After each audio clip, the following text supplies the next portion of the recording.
네, 안녕하세요. 평안이셨습니까? 하나님 오늘도 우리에게 좋은 날 허락해 주셨습니다. 하나님께서 우리에게 주신 말씀들 가운데 실천하기 쉬운 것은 별로 없는 것 같습니다.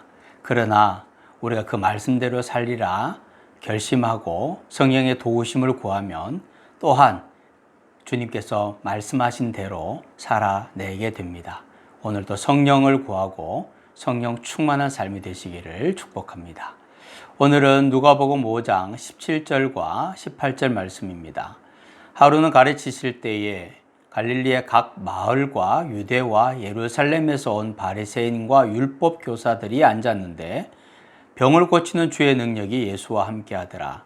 한 중풍병자를 사람들이 침상에 메고 와서 예수 앞에 들여놓고자 하였으나. 아멘.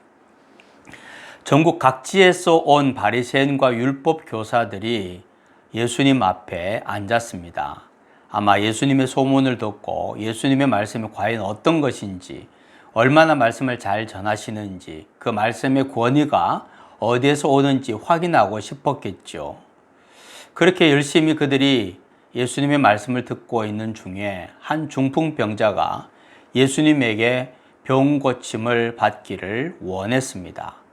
그런데 너무 많은 사람들이 예수님 앞에 앉아 있었기 때문에 이 중풍병자가 예수님께로 가까이 갈 수가 없었습니다. 바리새인과 율법 교사들이 예수님께로 가야 할 그 사람을 가로막고 있었던 거죠. 우리의 삶에도 종종 이런 일이 일어납니다. 예수님께 더 가까이 가고 싶고 예수님을 더 많이 닮고 싶고 예수님과 늘 동행하고 싶은데 오히려 예수님 가까이 있는 사람들, 어떤 때는 예수님을 잘 믿는다고 이야기하는 사람들이 방해가 되는 경우도 얼마든지 있을 수 있습니다. 이 중풍병자의 이 아픔을 바리새인과 율법 교사들이 조금이라도 이해를 했다면 중풍병자가 왔을 때 길을 비켜 주었겠죠. 그러나 이들은 조금도 길을 양보하지 않습니다. 자리에서 꿈쩍도 하지 않는 겁니다. 그러니까 예수님의 말씀을 듣기는 듣는데 도대체 무엇을 듣는지 알 수 없는 거죠. 예수님께서 자리 양보하지 말라는 말씀을 하지는 않으셨을 텐데 예수님의 말씀을 제대로 들었다면 당연히 길을 내주는 것이 마땅할 텐데 그들은 그렇게 하지 않는 겁니다. 말씀만 듣지 삶의 변화가 없는 자들, 그들은 예수님의 말씀뿐만 아니라 율법을 통해서도 율법은 잘 알고 이해하면서도 삶으로 옮기지 않는 자들이었죠. 그러나 이러한 모든 상황 속에서도 중풍병자와 친구들은 조금도 요동하지 않습니다. 무리를 원망하지도 않습니다.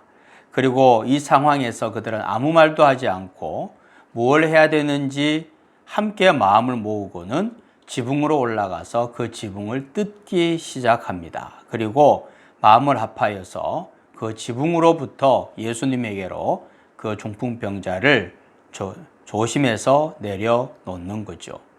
그들은 예수님께 도와달라는 말도 하지 않았고 무리들에게 도와달라는 요청도 하지 않았고 최선의 길을 스스로 찾아낸 것이죠.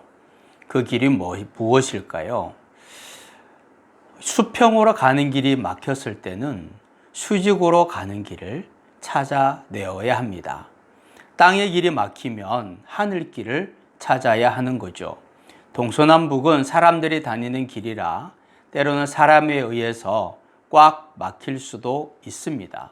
그러나 하늘길은 하나님이 다니시는 길이기 때문에 결코 막히는 법이 없습니다. 언제나 열려 있는 거죠. 하늘길을 찾는 사람에게 하나님은 반드시 응답하시고 은혜를 베풀어 주십니다. 우리가 예수님께로 가는 그 길이 꽉 막혔습니까? 눈을 들어 하늘을 봅시다. 높은 데를 봅시다. 하늘길을 봅시다. 하늘길은 반드시 열려 있어서 주님께로 갈 수 있도록 길을 열어 놓으실 것이고 그리고 환영해 주실 것입니다. 하늘길을 찾는 사람은 반드시 하나님이 열어주신 그 길로 가서 주님을 만나게 될 것입니다. 주님, 주님께로 가고자 하나 자꾸 길이 막히는 것을 경험합니다. 그럴 때 실망하고 낙심하지 않고 언제나 열려있는 하늘길을 보게 하여 주시옵소서.